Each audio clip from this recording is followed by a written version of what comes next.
یہ بتاتے کہ پاکستان کا مطلب کیا، لا الہ الا اللہ، اس کو بتاتے کہ پاکستان خون کی ایسی لکیر ہے جو برِ صغیر کے مسلمانوں نے دنیا کے نقشے پر کھینچی۔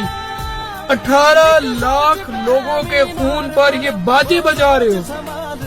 اپنے بتاؤ مسلمانوں نے اپنی بیٹیوں کے گلے کیوں کاٹے؟ اپنے بچوں کو بتائیں کہ مسلمانوں کی بہن بیٹیوں نے دریاؤں اور کنووں میں کیوں چھلانگیں لگائی تھی۔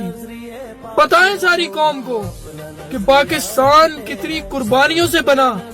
بتائیں اپنی اولاد کو کہ جن مسلمانوں کی گردنیں کاٹ کر دہلی کے چاندنی چوک میں لٹکائی گئی تھی ان کا کیا قصور تھا۔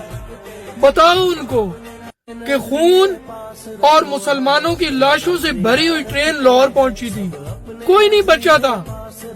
بتاؤ یہ سب پھر سائلنسر کوئی نہیں نکالے گا، پھر باجے کوئی نہیں بجائے گا۔ آزادی آپ کو پلیٹ میں رکھ کر نہیں ملی، اس کے پیچھے لاکھوں لوگوں کا خون ہے۔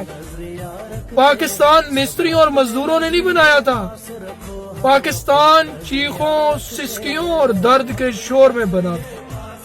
کل رات سے ہماری باشعور قوم باجے بجا بجا کر، موٹر سائیکل کے سائلنسر نکال کر شور کر رہی ہے۔ کیوں؟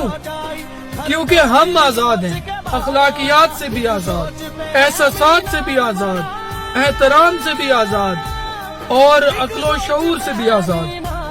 افسوس ہم آزادی کو آزاد پنچھی کی طرح سمجھنے کی بجائے آزاد